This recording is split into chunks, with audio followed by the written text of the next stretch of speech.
परदेशातही जाऊन पोहोचली संगमनेरची सुप्रसिद्ध क्षीरसागर बंधूंची लक्ष्मी माता भेळ।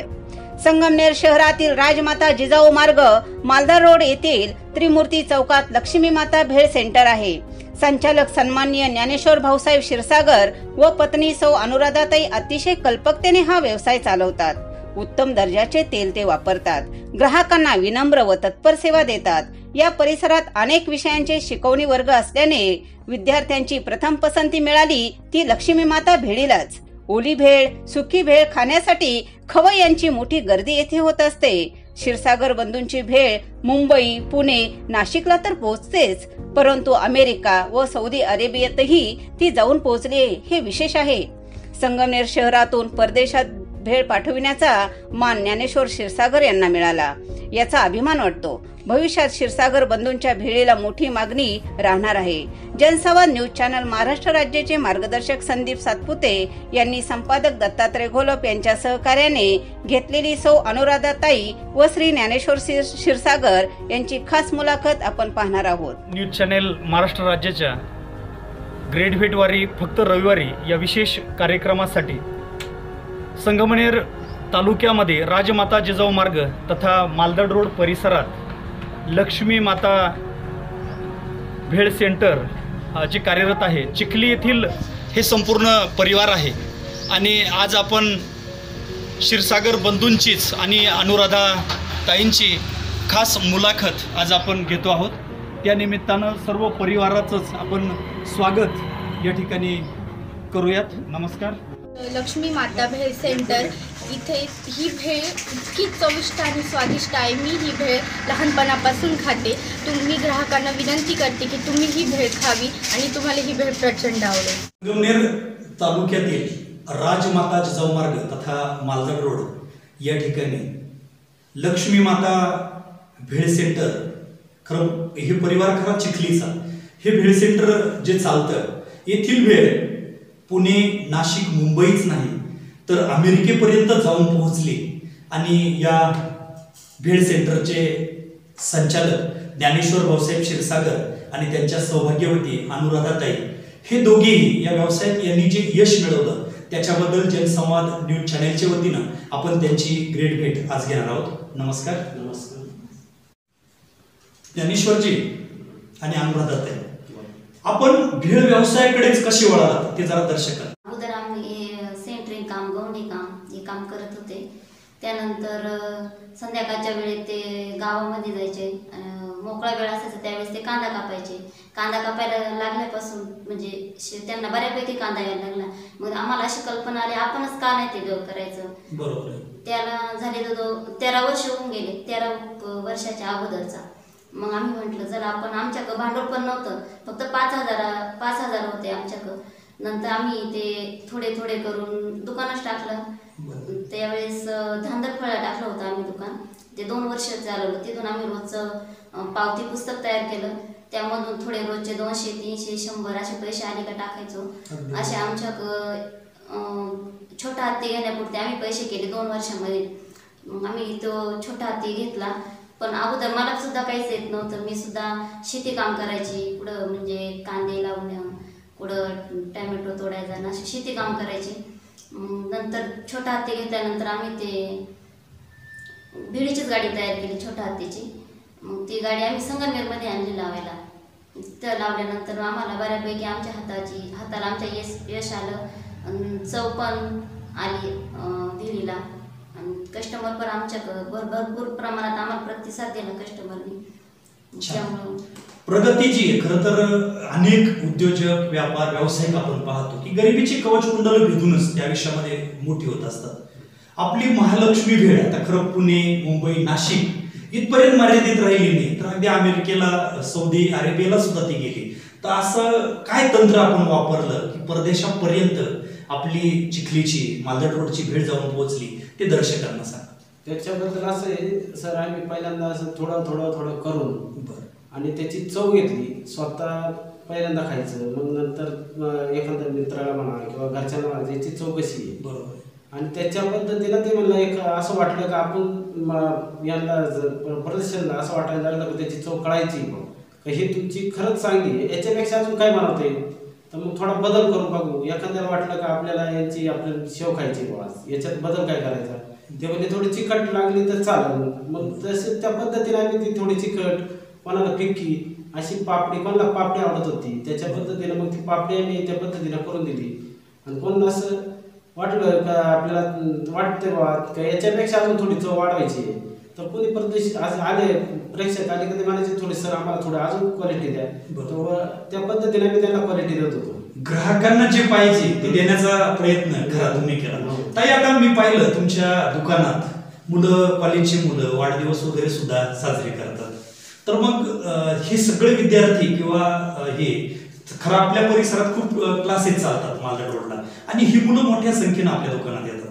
तर म्हणजे असं का त्या मुलांना असं वाटतं की याच ठिकाणी वेळ खायला जावी किंवा इथं आपण वाढदिवस साजरा करावा, ते सुद्धा दर्शकांना सांगा. आपण मुलं मुली आलेल्या कॉलेजमध्ये भेळ खाण्यासाठी त्यांचा भरपूर धेंगुडशा असतो, पुढं हसणं खेळणं असतं, कोण अंडे फोडणं असतं, कोण अंगावर दूध वतीतं. हे कसं काहींना म्हणजे सहन होत नाही, पण आम्ही ते सहन करतो. आम्हाला म्हणजे त्याची आवड असं म्हणजे काय असं वाटत पण नाही का आता हे लई त्रास देतात आपल्याला, त्यांच्यापासून त्रास आहे, आपण ते सहन करण्याची क्षमता पण ठेवली पाहिजे ना, आणि आम्ही ती ठेवतो. मग त्यामुळे मग त्यांना जे पाहिजे, काहींना मिरच्या लागतात जास्त, काहींना कांदा लागतो भेळ खाताना, मग ते आम्ही त्यांना पुरवितो. आपण असं म्हणजे त्यांना तुच्छतेनं का असं म्हणत नाही का राग पण नाही करत आपण त्यांचा. मुलं ती मुलाची शेवटी कॉलेजची मुलं म्हटल्यानंतर थोडासा करणारच थोडं. ते आले तरी ते धिंगाणा करतात, थोडे धिंगाणा केला का ते म्हणतात काका आम्हाला आमचं पाहिजे, काका तुम्हाला आमचं. त्या पद्धतीने त्यांना तुम्ही बसा, तुम्ही निवांत बसा, तुम्हाला काय आवडतं ते मला सांगा, फक्त तुम्ही लगेच तुमच्या पुढे मी तुम्हाला हजर करतो. बरोबर. आता लक्ष्मी माता भेळ व्यवसायाला तुमच्या किती वर्ष झाली ते जरा दर्शकांना सांगा. आमच्या भेळ व्यवसायाला 12 वर्ष झाले आणि 12 वर्षापासून आपण मालदाड रोडलाच गाडी लागतो. आणि आमचे सर आहे, त्या सरांच्या सल्ल्यानेच आम्ही आतापर्यंत त्यांची आता त्या छाया आहे त्या छायानुसारच आम्ही आतापर्यंत तिथे गाडी लावतो. त्याच्यामुळं त्या आतापर्यंत ते सर असल्यामुळं आम्हाला कधीच अडचण नाही आली. आणि सातपुते सर हे आमचे गुरु आहे, त्यांनीच आम्हाला थोडं बऱ्यापैकी तिथं सांगितलं का बाबा असं करीत जा, तुम्हाला कशी तुमची एखाद्या रस्त्याला जाताना कोणी काही म्हणलं का त्याची अपेक्षा, समजा एखादं म्हणलं माझ्या 1 रुपया नाही तुम्हाला भेट द्यायची, तर तरी आमची तयारी होती. तर ते असं वाटत नाही ऊसतोडणी कामगार हे जे गोरगरीब, तर अनेक वेळा आम्ही सुद्धा पाहिलं की काही गरीब लोकांना अगदी मोफत सुद्धा तुम्ही भेळ देता, परंतु मोफतच्याचं महत्व समाजाला नाही. तुम्ही असं सारखं मोफत जर वाटत बसले तर त्याचा पण उपयोग होणार नाही, कारण शेवटी तो व्यवसाय. ताई, आपण पाहतो की उच्च शिक्षित मुलं जे शिक्षण घेतलं की त्यांना व्यवसायाकडे वळण्याची लाज वाटते, परंतु अगदी कमी शिकलेली लोक सुद्धा समाजात मोठ्या प्रमाणात यशस्वी झालेले आहेत. तर तुमच्या दोघांचंही शिक्षण काय ते दर्शकांना थोडंसं सांगा, आणि कोणाची मुख्य प्रेरणा घेऊन तुम्ही या व्यवसायाकडे आलात ते सुद्धा सांगा. आम्ही पहिल्यांदा असं वाटत होतं का आम्हाला शिक्षण 9वीचे आणि 9वीतच म्हणजे 10वीत बसलो घरच्या परिस्थितीनुसार, आणि घरी वडील वयाच्या 3ऱ्याच वर्षी वाढल्यामुळे मग असं वाटलं का आता शिक्षण आणि पुढं लग्न कार्य राहिले होते, 2 बहिणीचे लग्न, मग त्याच्यामुळे मग आम्ही ते ठरवलं का थोडं आता शिक्षणापेक्षा आपल्याला काहीतरी केलं पाहिजे. माझं शिक्षण 9वी, मी पण शेती कामच करायची, पण नंतर शिक्षण कमी असल्यामुळं पुढं काही असं जॉब वगैरेचं नव्हतं डोक्यात, पण मग शिक्षण कमी असल्यामुळं मग आम्ही या धंद्यात उतरलो. दोघांचं पण शिक्षण कमीच होतं. या धंद्यात उतरल्यानंतर मग आम्ही असं लाज पण नाही बाळगली का आता आपल्याला आता कमीपणा वाटेल का काही वाटेल. आमचा मूळचा धंदा आमचा सुतारकामचा होता, पण आम्ही सुतारकामातून आम्ही अगोदर गवंडी काम, सेंटरिंग काम, नंतर मग आम्ही भेळ व्यवसायात उतरलो. त्यामुळे मग आमचं शिक्षण कमी असताना सुद्धा आम्ही आज भरपूर यशस्वी झाले ना. तुम्ही नाशिक मुंबईच नाही तर अगदी अमेरिकेला किंवा सौदी अरेबियाला जेव्हा ही वेळ झाली, पहिल्यांदा आम्ही असं मित्राच्या गाडीवर असं गेलो होतो.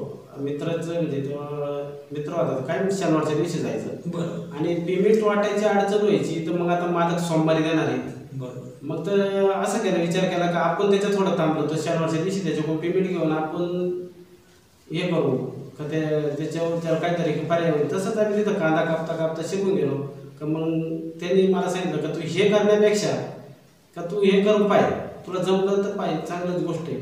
तर मग त्याच्या सल्ल्याने त्यांनी मला सांगितल्यापासून त्यांनी शिकवलं माल कसं काढायचा आणि गिरायकांसंग कसं बोलायचं. एखाद्या गिरायक आलंच बोलायचं चढीक येते, मग तुला कसं बोलायचं, तू असं डायरेक्ट तुझ्या कामाच्या दृष्टीनं नको बोलू. तू आता त्या तिथीला उभा आहे, त्या तिथीनंच तू बोलला पाहिजे. ज्ञानेश्वरजी, एक वेगळी गोष्ट सुद्धा तुम्ही जपली.